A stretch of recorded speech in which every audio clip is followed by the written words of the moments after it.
안녕하세요. 오늘도 말씀 앞에 순종하며 삶이 예배가 되기를 축복합니다. 쉽고 정확하게 또 알차고 재미있게 하나님의 말씀을 가슴 깊이 새기는 시간, 소문난 성경교실의 이성훈 목사입니다.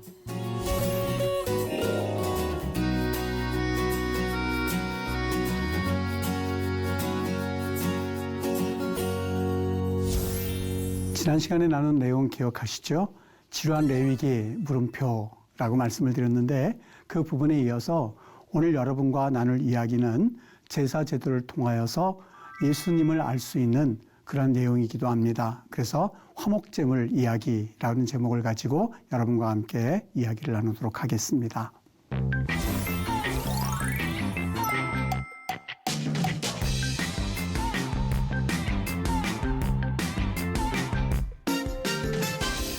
오늘은 제사 이야기를 좀 더 해볼 텐데요. 구체적으로 그 제사에 대해서 이야기를 들어갈 때에 우리는 제사 그러면 딱딱하고 지루하고 그리고 여러분이 가지고 있었던 그런 어떤 선입견을 좀 내려놓으시고 오늘 강의에 좀 들어보신다면 아마 새로운 또 유익한 면도 얻으실 수 있으리라는 생각이 듭니다. 제사법이라고 했을 때에 우선 우리가 제사 그러면 여러분이 알고 있는 제사 그러면 불에 태워서 드리는 그런 온전히 다 태워서 드리는 번제를 아마 제일 먼저 생각하실 겁니다. 레위기 1장 9절에 보면 그 내장과 정강이를 물로 씻을 것이요 제사장은 그 전부를 제단 위에서 불살라 번제를 드릴지니 이는 화제라 여호와께 향기로운 냄새니라 이렇게 말씀을 하고 있습니다.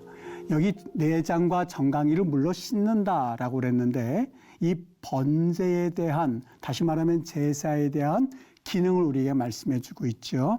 여러분 제사 그러면 어렵게 생각하지 말고 제사는 이렇게 생각하시면 쉽습니다. 하나님께서 우리 인간을 만드시고 그 관계라고 하는 그 놀라운 축복된 면을 우리에게 허락해 주셨어요.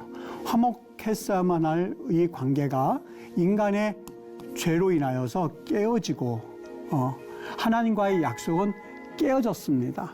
여러분 약속의 깨어짐은 책임은 하나님께 있을까요? 인간에게 있을까요? 당연히 인간에게 있습니다. 자 그러면 그 계약에 대해서 얼마나 심각하게 생각하느냐 하는 그러한 그 질문에 대해서는 그 심각한 정도가 클 수도 있고 작을 수도 있습니다만 원칙적으로 계약의 관계의 깨어짐은 죽음입니다. 사실. 그러니까 그 관계가 깨어지고 계약이 깨어짐으로 인하여서 인간은 그 계약 관계로 인하여서 죽을 수밖에 없는 그러한 그 상황이 될 수밖에 없는 거죠. 이거를 하나님께서 제사라고 하는 그 축복된 우리에게 이 시스템을 주신 겁니다. 다시 말하면 이 관계가 깨어짐으로 인해서 책임 있는 인간이 죽었어야만 하는 인간이 피를 흘려야만 되는 인간이 제사라고 하는 어떤 대체로 허락하여 주신 이 시스템을 통하여서 다시 관계가 회복되어지는 것이라고 볼 수 있겠죠. 근데 이 제사의 내용은 뭐냐? 이것은 희생 제물이 피를 흘려야만 합니다. 그러니까 여러분, 우리는 이 피를 흘리면 죄사함 받는다 이렇게 그냥 직설적으로 죄사함 받지 이것이 아니라 하나님께서 깨어진 관계를 회복하기 위하여서 제사를 허락해 주셨는데 이 시스템을 허락해 주셨는데 그 제사의 내용은 뭐냐? 여기 희생 제물이 있어야 되고 희생 제물이 죽어야만 한다는 것. 그래서 원래는 관계를 깬 인간이 원래는 죽었어야만 하는데 대신 희생 제물을 다 태워온다는 것은 무엇을 의미할까요? 희생 제물이 그곳에서 목숨을 잃는다는 것을 의미하고 있고 목숨을 잃는다, 희생한다라고 하는 것은 피를 흘리는 것, 즉 죽음이라고 하는 것에 대한 상징적인 의미죠. 그러니까 인간이 죽었어야 될 것을 제사에서 희생 제물이 죽음으로 인하여서 깨어진 관계에 대한 책임에서 벗어나는 것. 이것이 어떻게 보면 제사라고 보면 되겠죠. 그래서 이 피 흘림의 사건은 우리의 죄를 용서함 받는 것에 대한 이런 상징적인 의미로 우리가 연결이 되는 것을 우리가 이해하고 나면 아 그렇구나. 왜 우리가 죽음의 죄에 대해서 핏값을 우리가 치러야만 하는지를 좀 이해해 볼 수가 있는데요. 이때 한번 조금만 더 자세히 들어가서 보면 이 제물을 드릴 때에 순서가 있습니다. 그 순서는 첫 번째 동물의 머리에 손을 얹는죠. 안수라고 그러죠. 안수하는데 그의 손을 얹는다라고 표현하고 있습니다. 그의 손. 여기에서 그의 손을 얹는 장면이 나오는데 여러분 이 안수할 때에 제물에 안수할 때 누가 손을 얹는다고 생각하시나요? 혹시 둘 중에 여러분이 한번 답해 보시죠. 첫 번째, 제사장이 안수한다. 제물에. 그 죄된 사람이 자기의 죄를 속함받기 위하여 제물을 드리기 위해서 동물을 가지고 제사장 앞에 오면 제사장이 안수한다. 혹은 제물을 가지고 온 그 사람이 안수한 둘 중에 어느 것이 맞다고 생각하시나요? 일반적으로 제사장이 안수한다라고 생각을 하고 있는데 그렇지 않습니다. 제물을 가져온 사람이 안수를 하는 겁니다. 안수의 의미는 제물을 드린 사람이 드리는데요. 제물을 가져온 사람은 번제물의 머리에 안수할지니 우쌈의 흐야도 알 로시 그러는데 머리 위에 이건 언이란 뜻이고요. 머리에 그의 손을 얹는다는 겁니다. 그러니까 이게 안수를 의미하고 있는데 안수의 의미는 뭐냐면 지금은 안수 그러면 어떤 병고침을 위해서 기도하기 위해서 어떤 능력을 받게 하기 위해서 이렇게 안수합니다만 본래 안수의 의미는 제물을 가져온 사람이 자신의 죄를 속하기 위해서 제물을 가져오거든요. 제사장이 아니라 제물을 가져온 사람이 안수를 한다라고 하는 것은 나에게 있는 죄를 이 동물에게 전가한다고 이야기합니다. 그러니까 내 죄가 이 시간에 그 죄에 대해서 가지고 있던 그 어떤 나름대로의 있던 부담감 그리고 죄로 인하여서 너무 힘듦 이런 것을 다 이 기도함으로써 이 동물에게 전가하는 겁니다. 당연히 우리는 여기에서 한 가지 또 한번 생각해 보셔야 될 게 이 제물을 구할 때 하나님께서 조건이 있었는데 그 조건은 뭐냐면 흠이 없는 제물이어야만 했습니다. 흠이 없는 제물, 탐임이라고 하는데 이 흠이 없는 제물을 드려야만 하는 이유를 어느 정도 짐작하실 수 있을 거예요. 내가 있는 죄를 이 동물에게 이렇게 옮기도록 전하도록 하는데 만약에 이 동물이 죄가 있다면 그것은 제물로서의 가치가 없습니다. 탐임, 흠이 없는 제물이라고 하는 것은 그 동물이 눈이 혹은 다리가 이 털이 빠져 있다든지 하는 그런 흠이 있다면 제물로서 그거는 그 효용 가치를 잃어버리게 되는 것이죠. 우리는 여기에서 한 가지 중요한 이 포인트를 얻게 되는데요. 여러분 조금 전에 봤었던 것처럼 손을 얹고 그리고 안수하고 그리고 그 죄를 전가하는데 누가 생각이 나셨나요? 이쯤 생각하면 금방 머리에 떠오르는 분이 바로 예수님 이렇게 떠오를 텐데 하나만 더 보도록 할게요. 그 예물이 소의 번제이면 흠없는 수컷입니다. 흠없는 수컷. 예수님을 우리가 한번 생각해 보죠. 예수님을 걸어서 우리가 율법의 완성자라는 말씀을 종종 합니다. 예수님께서 말씀을 하셨고 또 우리는 그걸 당연시하게 생각을 하는데 그냥 기계적으로 외우는데 여러분 율법에 있어서 단 한 가지라도 어기게 되면 그것은 죄를 짓는 겁니다. 그러니까 유대인들이 그토록 율법을 지키려고 하지만 그들은 실패한 사람들이에요. 율법을 완전하게 지킨 사람은 없습니다. 예수님이 율법의 완성자라고 하는 것은 그분은 완벽하게 율법을 지키셨을 뿐만이 아니라 율법의 완성자라고 함으로써 성경에서 말씀하기를 원하는 것은 그분은 흠이 없으신 분이세요. 물론 하나님의 아들로서 이 땅에 오셨기 때문에 그분은 하나님이시기 때문에 흠이 없으시기도 하지만 그분은 율법에 있어서도 자유로운 분이세요. 율법의 단 한 가지라도 613가지의 율법의 계명 중에서 한 가지라도 어기면 그것은 사실 율법을 어긴 자이거든요.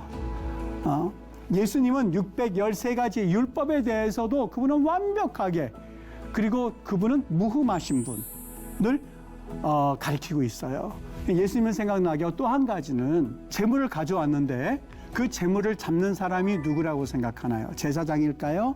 아니면은 재물을 가져온 사람일까요? 여러분 한번 답해 보시죠. 시청자 여러분께서. 재물을 가져온 사람이 그 재물을 죽이게끔 되어 있어요. 아마 그 재물을 죽이면서 여러 가지 생각이 들걸요. 여러분, 그 동물을 잡는 것이요. 그분이 숙련됐기 때문에 금방 잡았지 아마 쉽지는 않았을걸요. 동물도 역시 자기가 안수를 하고 죄를 전가시키고 자기가 잡습니다. 그러면 여러분 예수님이 이 사건에 대해서 어떻게 연결이 될 수 있을지 한번 이 주의 집중해서 보신 분들은 금방 느끼셨을 텐데요. 여러분 예수님은요 친히 흠이 없는 제물이 되셨어요. 그리고 그분은 십자가에 달려 돌아가신 그분은 흠이 없으신 분이세요. 만약에 흠이 있다고 한다면 제물로서의 효용 가치가 없는 것처럼 예수님은 흠이 없으신 분이기에 그분은 우리를 위하여서 대신 죽으실 수 있는 제물로서 그분은 충분한 조건을 갖추신 분이시지요. 그리고 그분은 누구의 죄 때문에 죽으셨을까요? 저 사람의 죄 때문이 아니지요. 내가 그 제물을 죽여서 그래서 번제로서 드리는 것처럼 여러분 십자가에 달려 돌아가시도록 죽인 사람은 로마 병정이 아니에요. 물론 성경에서는 직접 로마 병정이 예수님을 죽이신 사건으로 나와 있습니다만 오늘 예수님이 십자가에 달려 돌아가신 그 죽임에 대한 그 주도적인 일을 한 사람은 누굴까? 바로 내 자신이라고 하는 것을 번제를 통해서 우리는 알 수 있게 되는 것이죠. 이 번제는 이만큼 여러 가지 까다로운 조건이 있거든요. 조건이 있어요. 이를테면 지금 전에 이야기한 대로 흠이 없어야 되고 그리고 수컷이어야 되고 하는 그 조건이 있습니다만 우리가 다음 시간에 살펴보겠습니다만 이 화목제 같은 경우는요. 이 조건과는 사실 상관이 없어요. 흠이 있어도 화목제물로 드릴 수가 있어요. 그 내용에 대해서 우리가 다음 시간에 살펴보도록 할게요. 이제 희생제물은 바로 예수님을 의미하고 제물의 죽음은 십자가의 죽음과 연결이 된다는 말씀을 드렸어요. 그리고 그분이 부활하셨다라고 하는 사건은 죄인 되었던 우리가 이제 의인 되었음을 재확인시켜 주시는 사건인데요. 그래서 로마서 4장 25절에서는 예수는 우리가 범죄한 것 때문에 내줌이 되고 또한 우리를 의롭다 하시기 위하여서 그분은 부활하셨습니다. 라고 로마서는 말씀하고 있어요. 또 한 가지 이 제물을 드릴 때에 아주 중요한 것 하나가 있다면 신명기 12장 5절에서 이렇게 말씀을 합니다.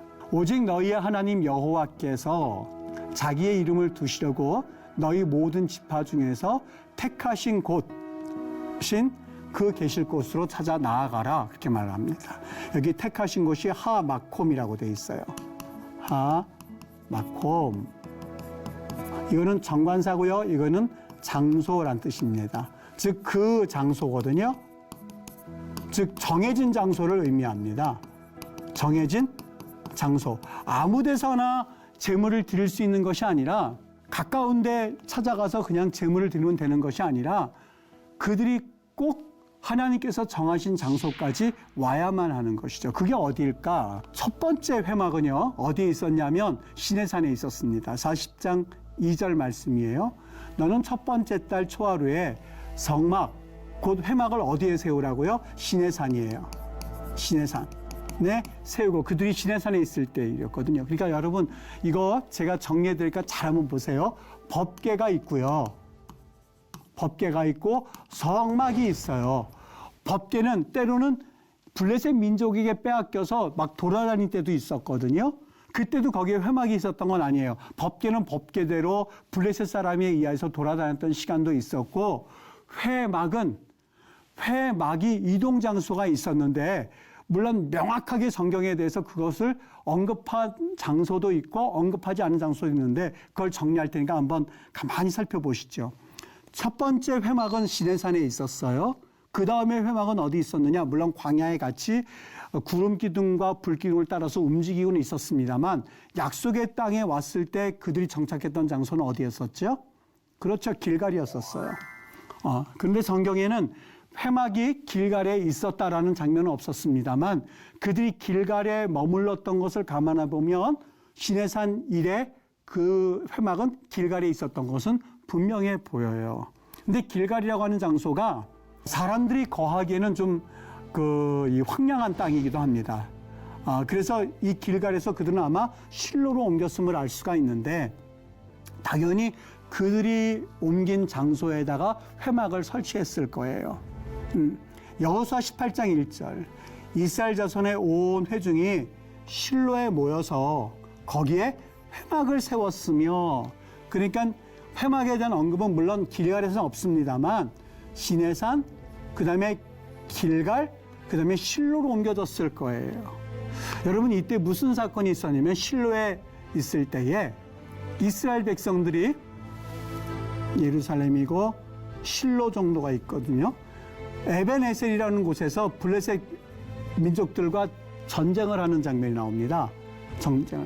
그때에 이스라엘이 전쟁에서 패배하게 되자 그 실로에서 법궤를 가져오라고 이야기를 하죠. 그래서 실로에서 법궤를 가져왔을 때에 블레셋 민족들이, 야, 우리 저 법궤 가져와서 이스라엘 백성들이 사이가 춘천하구나, 우리 질 수도 있겠구나 생각을 하면서 전쟁을 했는데, 결과는 어떻게 됐어요? 법궤를 빼앗기게 됐습니다. 그래서 법궤가 이 블레셋 도시를 다니면서 수모를 당하는 장면이 있고, 회막은 실로에 그냥 그대로 있었던 것이죠.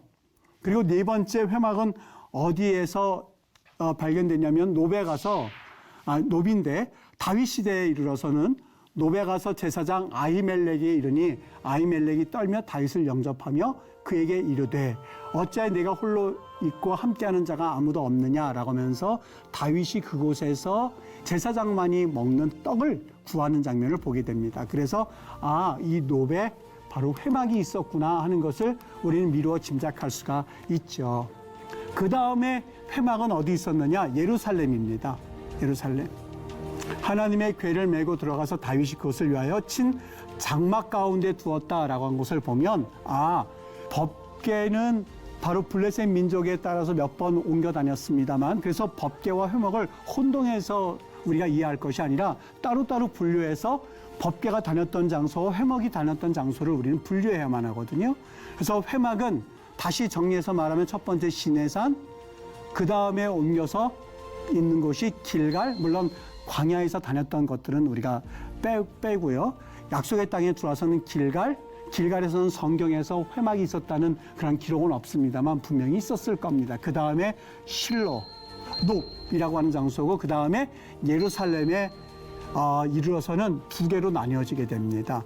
하나는 기브온이라고 하는 장소, 그리고 예루살렘이라고 하는 장소에 아마 두 군데에서 회막이 있지 않았겠는가 하는 생각이 들지요. 그 다음에 이제 솔로몬 성전으로 대체가 되는데, 이거를 잠깐 지도를 보여드리면 이렇습니다. 길갈에서부터 실로로 갔다가 그 다음에 에벤에셀에서부터 전쟁을 나서 빼앗기고 법궤는 이 블레셋 장소를 돌아다니게 되죠. 그리고 회막은 실로에서 눕, 그리고 예루살렘 이렇게 되죠. 이런 상황 가운데서 하나님께서 12장 5절에 이렇게 명령합니다. 오직 너희 하는 여호와께서 너희의 택하신 곳에서 찾아가서 하나님께 제물을 드려라 라고 말합니다. 여러분, 제물을 드릴 때도 반드시 하나님이 정하신 장소에서 드려야만 하고, 하나님이 정하신 제물로 드려야만 하고, 그리고 안수를 직접 자기가 하고, 그리고 그 제물을 자기가 죽임으로써 이 제사를 드려야만 했었던 겁니다. 우리 여기에서 한 가지 생각나는 그러한 신약의 사건이 있는데, 바로 수가성 여인의 사건입니다. 여러분, 그 여인 어느 날 예수님이 수가성을 지나가다가 한 여인을 만나게 됐지요. 근데 그 여인에게 물을 달라고 합니다. 아니, 벌건 대낮에 이 유대인이 왜 내게 물을 달라고 할까? 그 여인은 사마리아 여인이었었어요. 여러분, 우리 이 거룩법에 의하면 어떻게 되죠? 유대인들은 절대 부정하다고 여겨지는 이방인들과 접촉이 없어요. 왜냐하면 유대인들은 정한 유대인이라고 한다 할지라도 부정과 접촉을 하게 되면 이 부정한 사람들이 정하게 되어지는 것이 아니라 자신들이 가변적이다 보니까 자신들이 부정하게 될 뿐이거든요. 그래서 접촉이 없었어요. 지금도 그들은 이방 사람들과 절대 식사를 같이 하지를 않습니다. 절대 같이 하지 않아요. 왜요? 식사를 같이 해야 함으로써 그들이 부정하게 된다고 생각하기 때문에 같이 하지를 않아요. 어느 날 예수님이라고 하는 분이 자신에게 물을 달라고 합니다. 아니, 왜 이 벌건 대낮에 유대인이 나에게 물을 달라고 하는 거지? 여러 가지 대화를 나누다가 예수님께서 내가 누구인지 알았으면 네가 오히려 물을 달라고 했을 것이다. 남편 데려와라. 없습니다. 5명이 있지만 지금도 내 남편이 아니다. 여러 가지 예를 통해 가지고 이 여인은 예수님께서 선지자라고 하는 것을 알게 됩니다. 그리고 예수님께 이런 질문하죠. 여자가 이르되 내가 보니 당신은 선지자입니다. 우리 조상들은 이 산에서 예배하였는데 당신들은 예배할 곳이 예루살렘에 있다고 하더이다. 여러분, 이게 무슨 말일까요? 그동안 우리는 이 말씀을 추상적으로 이해했는데 조금 전에 이 제사 드릴 때에 하나님께서 택하신 곳에서 예배하라는 이 말씀을 통해서 이 말씀을 좀 다시 상고해 보아야 할 필요가 있습니다. 무슨 얘기냐면 유대인들은 그 성막이 있었던 예루살렘 그리고 성전이 있었던 예루살렘을 거룩한 곳으로 봤거든요. 그래서 하나님께서 그들에게 오직 예배 장소는 예루살렘 한 곳만 생각을 해왔어요. 예루살렘이요. 근데 이 사마리아 사람들은요, 그렇지 않았어요. 그들에게는 사마리아 오경이 있거든요. 우리에게는 모세 오경, 창세기, 출애굽기, 레위기, 민수기, 신명기를 오경이라고 부릅니다만, 모세 오경이라고 부릅니다만, 그들은 창세기, 출애굽기, 레위기, 민수기, 신명기 5권의 책을 가지고 있는 그 책을 그 사마리아 오경이라고 알고 있습니다. 사마리아 오경이 성경보다 더 오래되었다고 그들은 생각하고 있어요. 그러나 사실은 다르죠. 일반적으로 AD 5세기경의 것을 사마리아 오경이라고 여기는데 이 사마리아 사람들은 이 사마리아 오경이 성경보다 더 오래되었다고 생각을 하고 2가지 산이 있는데 하나는 그리심산, 하나는 에발산이 있는데 바로 그들이 그리심산에서 예배를 드려야 된다고 생각을 해요. 왜요? 여기 이 말씀, 자기의 이름을 두시려고 너희의 모든 지파 중에서 택하신 곳이라고 되어 있는데 여기 택하신 곳을 그들은 그리심산에서 그리심산 그 계실 곳으로 찾아 나가서라고 그 택하신 곳을 다 그리심으로 바꿔서 가지고 있거든요. 그리심산에서 예배하였는데 당신들의 말은 예배할 곳이 예루살렘에 있다 하더이다. 우리 조상들은 그리심산에서 예배하라고 하고 있고 당신들은 예루살렘에서 예배하라고 하고 있는데 내가 도대체 어디에서 예배를 해야만 합니까? 내가 어디에서 예배해야 정말 하나님을 경험할 수 있습니까? 내가 어느 곳에서 예배하는 게 맞죠? 라고 하는 장소적인 질문을 묻습니다. 여러분, 예수님은 유대인이었었어요. 어떻게 답하셔야 맞죠? 아, 그렇죠. 당연히 당신들은 예배할 곳은 예루살렘입니다. 이렇게 말씀을 해주셨어야 맞아요. 왜요? 유대인이니까. 근데 예수님은 그 말씀을 하지 않으셨어요. 뭐라고 그래요? 예수께서 이르시되 여자여 내 말을 믿으라. 이 산에서도 말고 예루살렘에서도 말고 너희가 아버지께 예배할 때가 이르리라. 너희가 알지 못하는 것을 예배하고 우리는 아는 것을 예배하노니 이는 구원에서 유대인에게서 남이니라. 아버지께 참되게 예배하는 자들은 영과 진리로 예배할 때가 오나니 곧 이때라 아버지께서는 자기에게 이렇게 예배하는 자들을 찾으시니라. 하나님은 영이시니 예배하는 자가 영과 진리로 예배할지니라. 장소적인 면을 물었던 그 여인에게 정말 예배할 대상이 누구이신지를 예수님은 은연중에 말씀하셨는데 영과 진리를 통해서 지금 네 앞에 있는 예수가 누구인지를 분명하게 알았으면 하는 마음에서 예수님은 이 말씀을 하셨고 장소와 상관이 없이 그리심산이 되었든 예루살렘이 되었든 상관이 없이 바로 진정한 예배의 대상을 향하여서 예배하는 길을 예수님께서는 그 여인에게 말씀해 주셨던 장면이 요한복음 4장에 나와 있는 수가성 여인의 이야기입니다. 여러분, 오늘 강의는 여기까지 하도록 하겠습니다. 여러분 유익한 시간 되셨나요? 유튜브로 오늘 강의를 다시 한번 보시면서 복습도 해주시고 또 주변에도 많이 알려주셔서 말씀이 주는 유익함을 함께 누리시면 좋겠습니다. 다음 시간에는 가난한 과부 집사 이야기를 중심으로 해서 강의를 진행하도록 하겠습니다. 오늘도 말씀으로 승리하시고 또 다음 시간에 뵙도록 하겠습니다. 감사합니다.